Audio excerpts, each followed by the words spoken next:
आज की ये कहानी किसी खलनायक की नहीं है।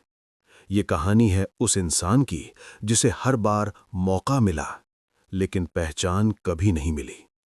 उसका नाम था कर्ण। जरा सोचिए, अगर किसी बच्चे को जन्म लेते ही नदी में बहा दिया जाए और वो फिर भी बड़ा होकर राजा बन जाए, तो सवाल ये नहीं कि वो कितना महान था, सवाल ये है उसने कितना सहा होगा। कर्ण की पूरी जिंदगी एक ही सवाल से जूझती रही, तू है कौन?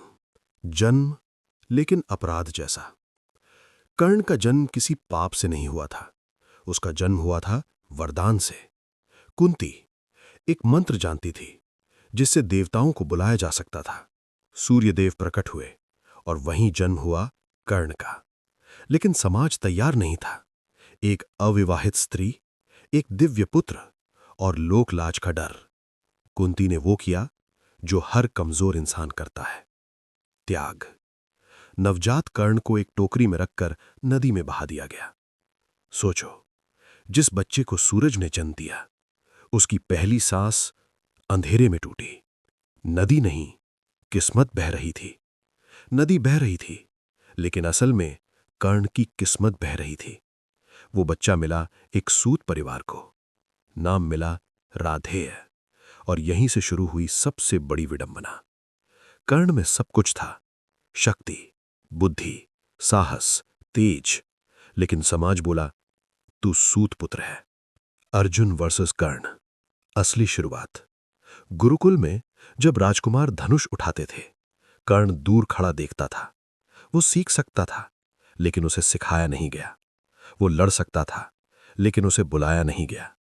और जब पहली बार उसने खुले मंच पर चुनौती दी अर्जुन को, पूरी सभा सन्न, पर फिर वही आवाज आई, इसका कुल क्या है? कर्ण ने कुछ नहीं कहा, क्योंकि उसके पास जवाब नहीं था। और यहीं उस दिन कर्ण ने सीखा कि प्रतिभा तब तक बेकार है जब तक समाज उसे मंजूरी न दे। दुर्योधन, दोस्त या सौदा? और तभी आया दुर्योधन, जिसने कहा कि अगर समाज तुझे पहचान नहीं देता तो मैं दूंगा। एक पल में कर्ण को अंगराज बना दिया गया। लोग बोले, वाह, दोस्ती हो तो ऐसी। लेकिन सच इतना सीधा नहीं था। दुर्योधन ने कर्ण को सम्मान दिया, लेकिन बदले में उसकी निष्ठा खरीद ली। और कर्ण ने वो सौदा कबूल कर लिया, क्योंकि जिस इंसान ने जिंदगी भर अपमान झेला हो, वो सम्मान के बदले सब कुछ देने को तैयार होता है। दानवीर कर्ण, वरदान या अभिशाप? कर्ण दानवीर था, इतना कि देवता भी डरते थे। इंद्र खुद ब्राह्मण बनकर आया और कर्ण से उसका कवच मांग लिया। कर्ण जानता था ये उसका अंत है, फिर भी उसने दान दिया। क्यों? क्योंकि कर्ण जीतने के लिए नहीं जी रहा था, वो जी रहा था अपनी पहचान साबित करने के लिए। कुरुक्षेत्र, जहां सच देर से पहुंचा। युद्ध शुरू हुआ, कर्ण और अर्जुन आमने सामने। और तभी कुंती आई, पहली बार मां बनकर।